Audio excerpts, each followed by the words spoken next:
ഇത് മുളപ്പിച്ച ചെറുപയറാണ്. ഇതൊക്കെ മുളപ്പിച്ച ചെറുപയർ നമ്മൾ കുക്കറിക്ക് ഇടുകയാണ്. കർമൂസ നമ്മൾ കുക്കറിക്ക് ഇടും. നേരത്തെ കാണിച്ചതില്ല, അതന്നെ നമ്മൾ ഉണ്ടാക്കാൻ പോണത്. ഉപ്പ് ഞാൻ പറയുന്നത് കേൾക്കും. നേരത്തെ ഉപ്പ് ഇട്ടില്ല, ചിക്കനിലേക്കല്ല അത്. ഇനി പച്ചമുളകും തേങ്ങ ഒതുക്കിയത്.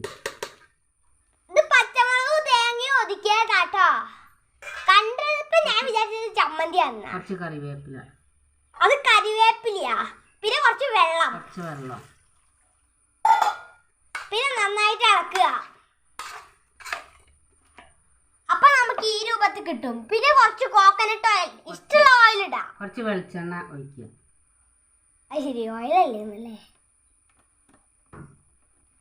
ഇപ്പൊ ഈ പതിവായിട്ട് കിട്ടും.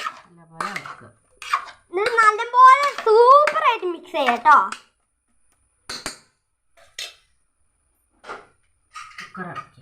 കുക്കറൊക്കെ നമുക്ക് അടിച്ച് നല്ലോണം വേവിക്കാൻ വെക്കണം തോന്നണേ.